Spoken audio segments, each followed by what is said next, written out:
یہ بھی بات کہی جاتی ہے رجب کا کوئی روزہ رکھنے کی دلیل نہیں ہے. ہم کہتے ہیں آپ نے پڑھا کیا ہے؟ فقہ میں پڑھا کیا ہے آپ؟ پھر مجھے تکلیف ہوتی ہے تو میں تھوڑے سخت جملے کہتا ہوں. پڑھنے کہتے ہیں چھیڑخانیاں کرنے کہتے ہیں. کیا کرنے کہتے ہیں؟ مجھے تکلیف ہوتی ہے اس پر.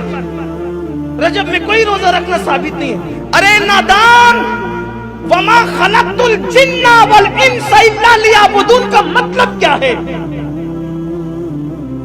جب کہہ دیا کہ یہ عبادت نفل ہے، نفل، تو نفل کے لیے کسی ثبوت کی ضرورت ہی نہیں ہے، کیونکہ جو نفل ہے وہ عبادت ہے، اور انسان تو پیدا ہی عبادت کے لیے ہوا ہے.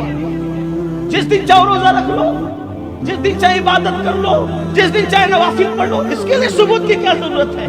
قرآن کہنا کہ تمہیں عبادت کے لیے پیدا کیا. جب پیدا ہی عبادت کے لیے ہوئے تو پیدائش سے لے کے مرے دم تک عبادت کرتے رہے تو بھی حق تو یہ ہے کہ حق ادا نہ ہوا. آپ کیسی بات کرتے ہیں؟ پڑھے لکھے ہو، ذرا اچھے سے رہو، ورنہ پھر ہمیں اپنی پرانی روش پہ آنے پہ مجبور مت کرو. رجب کے کنڈے پھر لے کر آتے ہو. 22 کو نہیں کر سکتے، 22 کو نہیں کر سکتے. ٹھیک ہے بھائی، ہم 22 کو کرتے، تم کب کر سکتے ہو؟ چلو تم کرو. تم کہتے ہو نا 22 کو نہیں کر، تم کرو نا کب کر سکتے ہو. کرنا تو ہے نہیں آپ نے، آپ میں اتنی ہمت تو ہے نہیں. پھر آپ کیوں اس طرح کی بات کرتے ہو؟ یہ ہماری اپنی طبیعت ہے، چاہے 22 کو کرے چاہے تبھی کرے. نہیں وہ ذرا وہ کرتے ہیں، وہ کرتے ہیں تو ان کے یہاں فاتحہ نہیں ہوتی، ہمارے یہاں فاتحہ ہوتی ہے.